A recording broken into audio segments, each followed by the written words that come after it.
A gente está prestes a presenciar, na primeira vez na história do nosso país, um impeachment de um ministro do STF.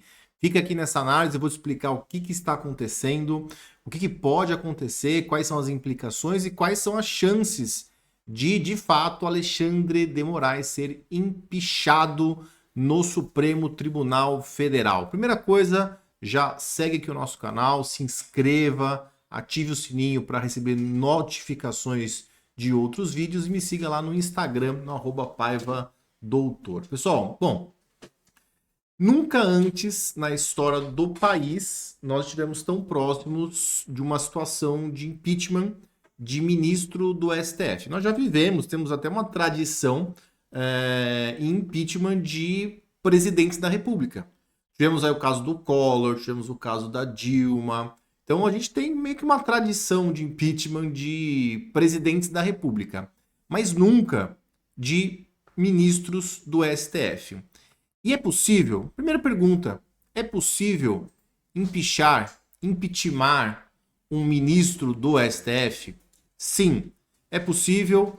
O procedimento é previsto na mesma lei que rege o processo de impeachment do presidente da República, é a Lei 1079, e tem uma previsão, inclusive, na própria Constituição Federal, que diz que os ministros do STF só podem ser responsabilizados, ou seja, perder o cargo por crime de responsabilidade. E aqui já vem a primeira grande questão sobre o que é um crime de responsabilidade. E a mesma regra que vale para o presidente, aqui, vale para os ministros do STF. Quando a gente fala em crime de responsabilidade, a gente não está necessariamente falando em crime como você conhece, do Código Penal, matar alguém, roubar, não. Crime de responsabilidade é um tipo de infração diferenciada. No caso do STF, a lei especifica quais são os crimes de responsabilidade. A primeira delas, alterar decisões, exceto por meio de recursos, decisões ou votos que já foram proferidas em sessão do tribunal. Não me parece que esse é o caso do Alexandre de Moraes. 2. Participar de julgamento quando, por lei, ele estaria impedido por suspeição, que é quando um ministro ou juiz tem algum envolvimento com o caso. Esse aqui me parece uma boa possibilidade jurídica de justificação do impeachment do ministro Alexandre de Moraes. Mas, ainda assim, eu vou explicar para vocês como é que funciona essa argumentação e você vai entender que nem precisa ser tão jurídico assim, tá? 3. Exercer algum tipo de atuação político-partidária, desídia, ou seja, negligência ou descuido, ou proceder de modo incompatível com a honra, dignidade e decoro nas funções de ministro do STF. Então me parece que um eventual processo de impeachment do Alexandre de Moraes provavelmente seria baseado ou nessa questão da suspeição, dele atuar como julgador de um processo onde ele supostamente é vítima, e o modo de agir em contrariedade à honra, decoro, são questões bem subjetivas.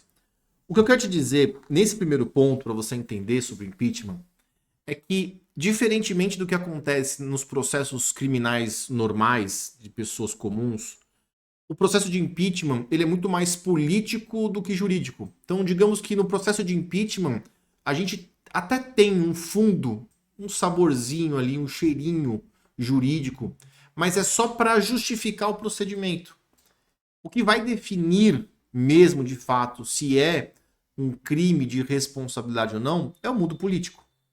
E aí que entra que neste momento nós nunca estivemos tão perto de presenciarmos pela primeira vez desde 1988, que é a data da nossa Constituição, o impeachment de um ministro do STF.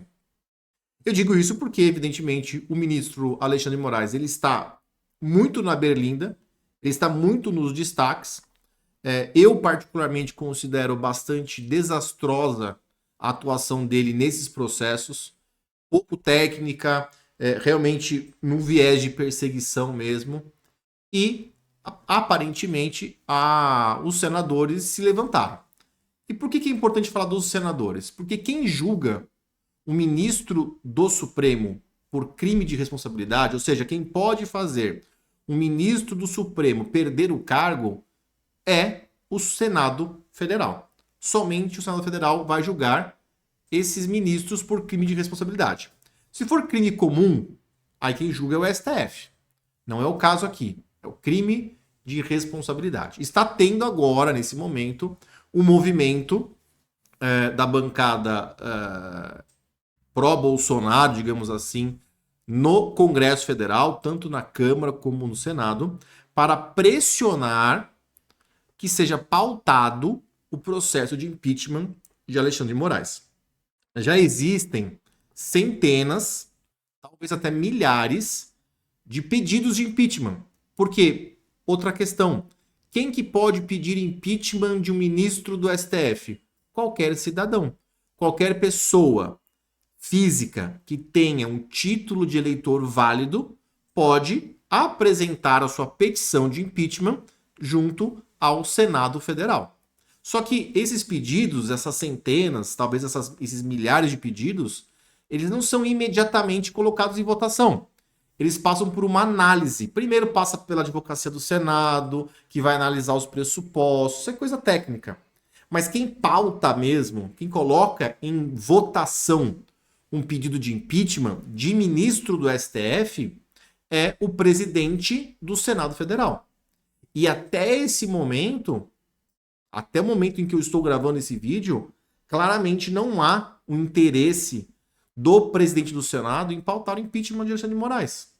Se tivesse, ele já teria pautado. Aí existem várias teorias para isso.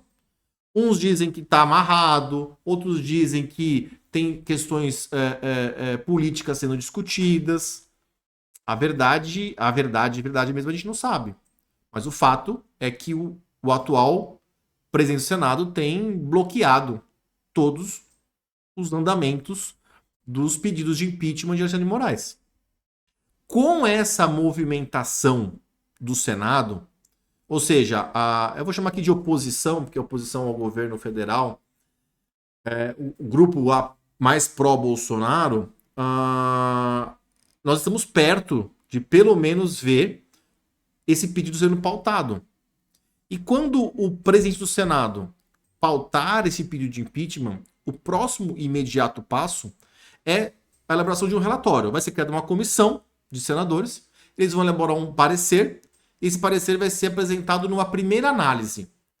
Nessa primeira análise, não vai se discutir se condena por crime de responsabilidade ou não. Só vai se discutir se admite, se aceita o processo de impeachment contra o Moraes ou não. E para esse processo ser admitido, tem que ter o voto de pelo menos 41 senadores. Metade mais um. São 81 senadores. 41 senadores têm que aceitar a admissibilidade desse pedido de impeachment. Aí na sequência tem um processo em si, com as defesas e tudo mais, o contraditório, ampla defesa, e é marcado uma segunda reunião para o julgamento do processo de impeachment. E aí o quórum é muito mais rigoroso. Aí, ao invés de 41 votos, que é o número de votos para aceitar o processo, nós temos 54 votos, 2/3 do Senado Federal. Então, ou seja, de 81 senadores, precisaria ter pelo menos 54 senadores votando pela, vou dizer assim, cassação do mandato. Ele não tem mandato, né? Pelo impeachment mesmo de Alexandre de Moraes. E, particularmente, isso é bastante difícil. É bastante difícil. Eu até acredito na possibilidade desse movimento agora, que está acontecendo lá no Senado, conseguir os 41 votos para admitir o processo. E detalhe, se admitir o processo, o Alexandre de Moraes é suspenso do cargo imediatamente, por até 180 dias, que é o prazo do processo, tá? Se passou 180 dias e não foi julgado, ele volta para o cargo. Mas normalmente ele é julgado antes disso.